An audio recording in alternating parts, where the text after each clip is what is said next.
The Facebook part. Hello, everybody. Thank you so much. So the Twitter's going to get the other one, and you're going to get this one right here. So no, seriously. Thank you so much for joining me. Thank you so much for listening. Apologize on the Twitters, but here on Facebook, I just began. So do you like the way I look? Do I look appropriate for today's festivities? I hope I do. Let's begin the Matthew Rayburn Show. Word of the day. If you don't use your words, you're going to lose your words. The English language is vast. It's important to learn the language that you speak. It enriches our culture. It enriches our society, and it makes you smarter and less of a dummy.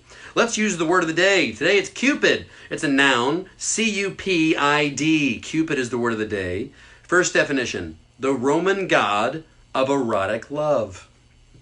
Second, not capitalized, a figure that represents Cupid as a naked, usually winged boy, often holding a bow and arrow. Have you been struck by Cupid's arrow? It's Valentine's Day, and many people have. They're going to be really, going on dates and consummating children for the future, and that's just the way it is. It's like, why are there so many birthdays 9 months from February? Guess why?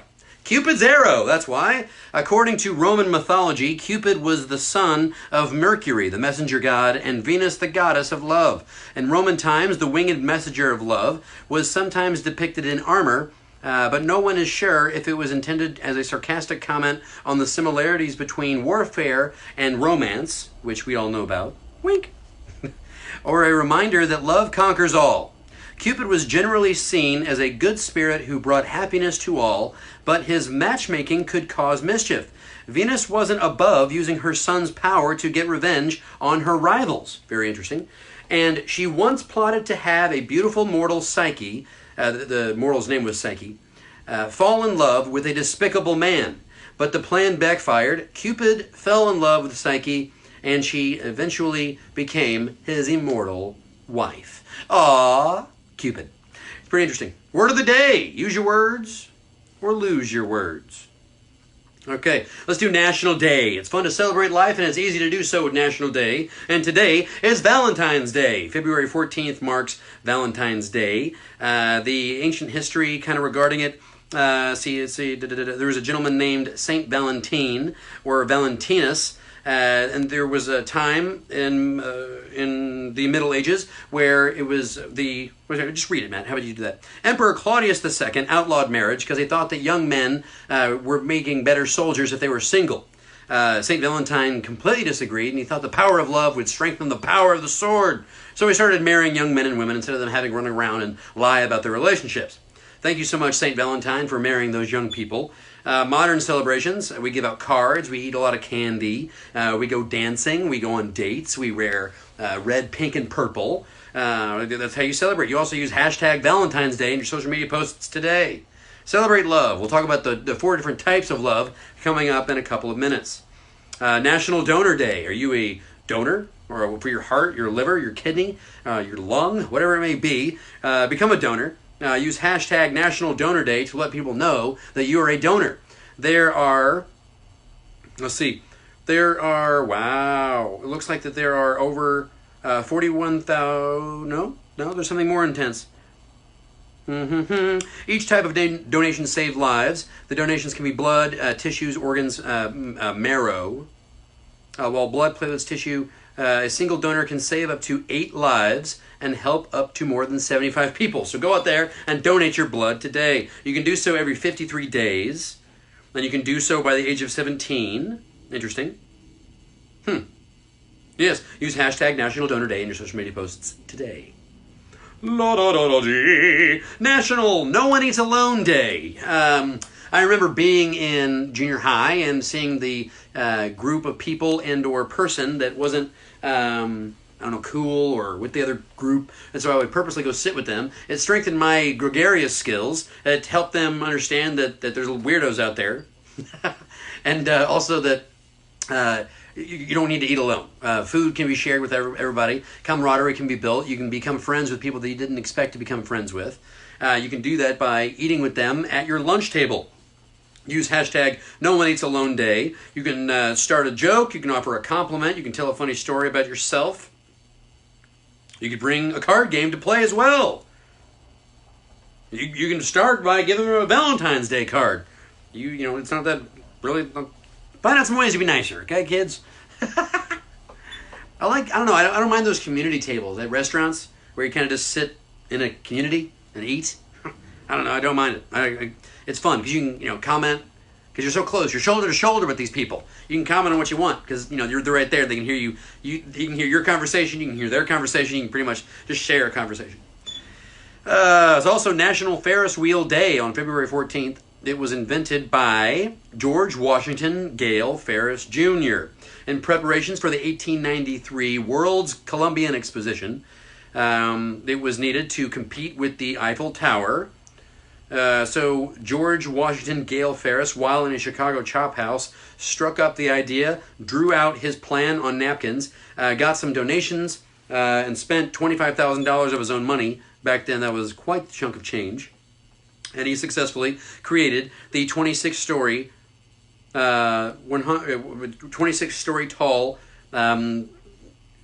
amusement. I'm going to use that word. What I thought was interesting and a little bit of a macabre point is that such cool accomplishments in one man's life can lead to some, I don't even know why they put this in here, but it says, despite the Ferris wheel's success, Mr. Ferris struggled after the fair. Lawsuits over who owned the wheel bankrupted him. His wife left him, and then in 1896, a few short years after the fair, he died at the age of 37 of typhoid fever. I'm not laughing at his demise. I'm just laughing that life is real. You never know what's going to come around. Anyways, that has nothing to do with National Ferris Wheel Day. There's one over there on the Navy Pier, but it's too cold to use. So I'm not going to get on one today, but you can if you're near one today. It's also National Cream-Filled Chocolates Day. You're going to eat some chocolates. Hopefully they're cream-filled. Use hashtag National Cream-Filled Chocolates in your social media posts today. There are going to be all kinds of different flavors of the cream. Peanut butter, vanilla, coconut, hazelnut, or just simple milk. Milkiness. Anyways, eat some chocolates for me because I don't have any. I also don't have a Valentine. Would you like to be my Valentine? Comment down below. Be my Valentine. Wink. Woo.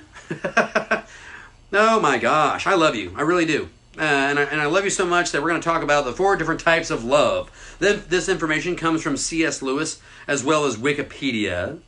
There are 4 different types of love, according to C.S. Lewis. The first is Sorge, the empathy bond. It's liking someone through the fondness of familiarity, family members, or people who relate in familiar ways and have otherwise found themselves bonded by chance. So it's not necessarily... So use an example. An example is the natural love and affection of a parent for their child. It is described as the most natural, emotive, and widely diffused of loves. It is natural in the sense that it presents itself without coercion.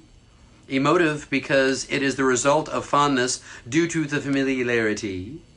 And most widely diffused because it pays the least attention to those characteristics deemed valuable or worthy of love, and as a result is able to transcend most discriminating factors.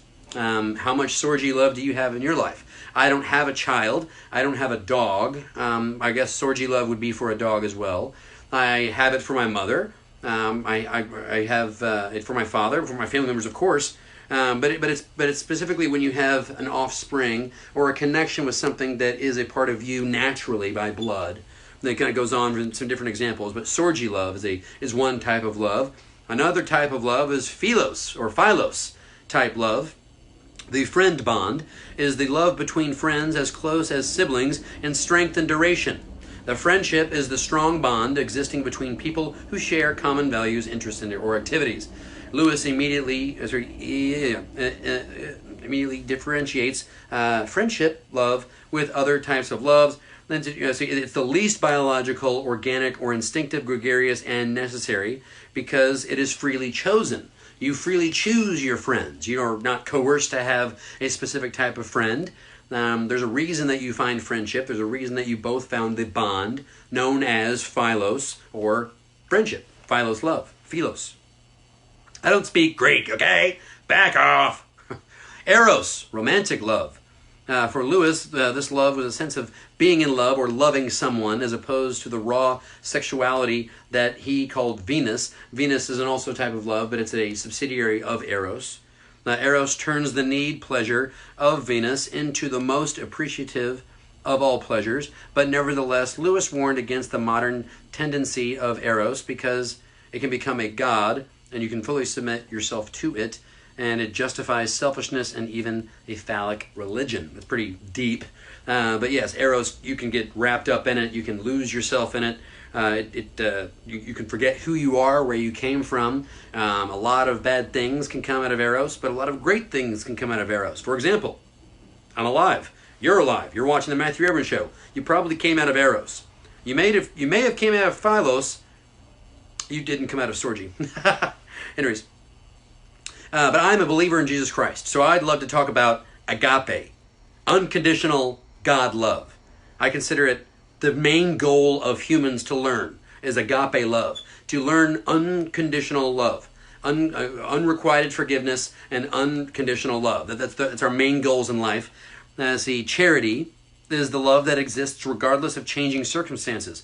Lewis recognizes the selfishness love as the greatest of the four loves, and sees it as the specifically Christian virtue to achieve.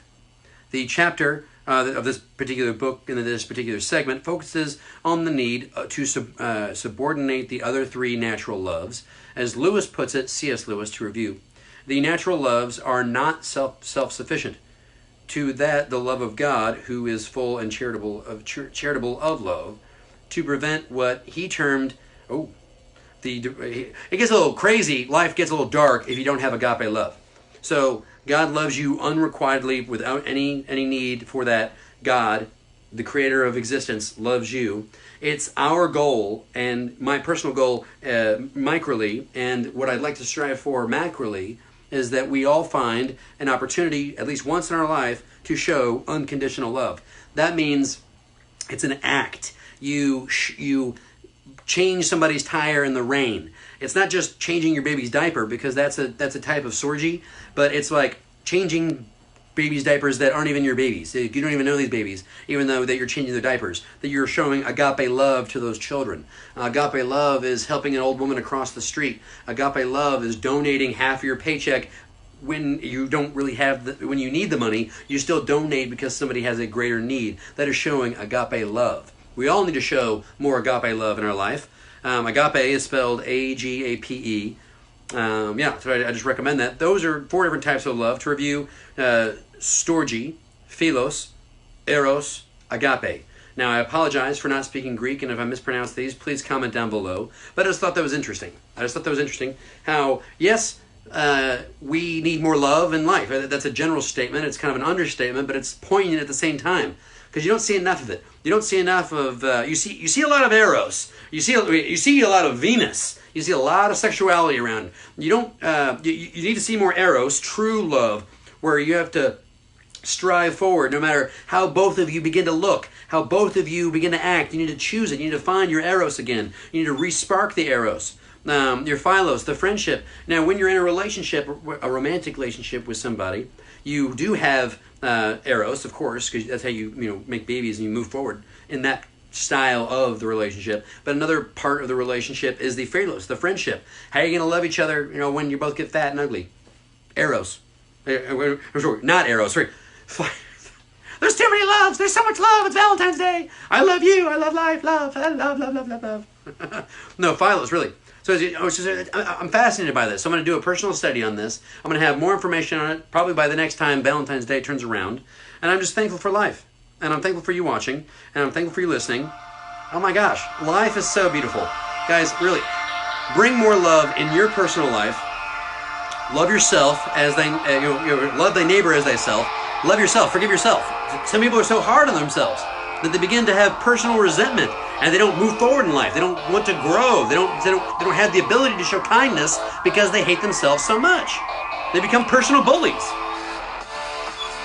Guys, love yourself, okay? Be friendlier. No, use agape love. Use Philios love. Use Sorge love. Yes, there's Eros. Yes, there's Venus. But the other types of love are needed, and we as a society need more of it. Ow. Looking fly, Valentine's Day. Ooh, ooh. guys, seriously, thank you so much for watching. Thank you so much for listening. Comment down below. Notify yourself. Clarify yourself. Understand yourself. Love yourself.